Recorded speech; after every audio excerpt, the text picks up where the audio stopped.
Donc déjà, je ferme les yeux, je me centre, je me mets en canalisation, c'est-à-dire en position de recevoir, les informations qui proviennent, du champ informationnel et de la conscience, du divin ou de la source, de la création, enfin peu importe le nom qu'on lui donne. Et donc moi, je travaille avec le souffle, en fait. Le souffle s'est déployé en 2010 suite, à mon baptême en Christ.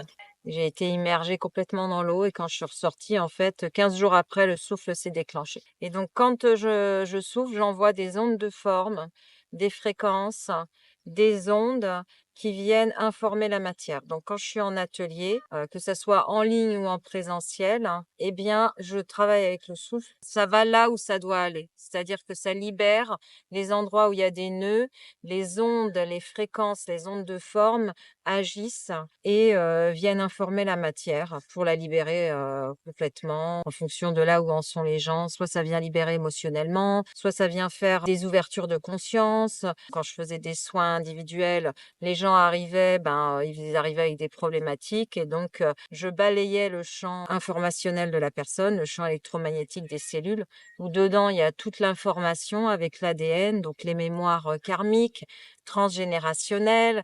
Vous avez les leçons de vie, voilà, avec tout ce que vous avez aussi engrammé, souvent même avant la conception, pendant la conception, pendant tout le temps de la grossesse et la naissance et tout ce que vous avez emmagasiné jusqu'à aujourd'hui. Donc les cellules, elles contiennent tout ça et donc moi, mon travail, c'est d'aller libérer avec le souffle, hein, et puis je guide, je reçois en fait les informations d'êtres de lumière et donc j'amène les personnes dans des états modifiés de conscience à vivre des expériences et surtout à libérer.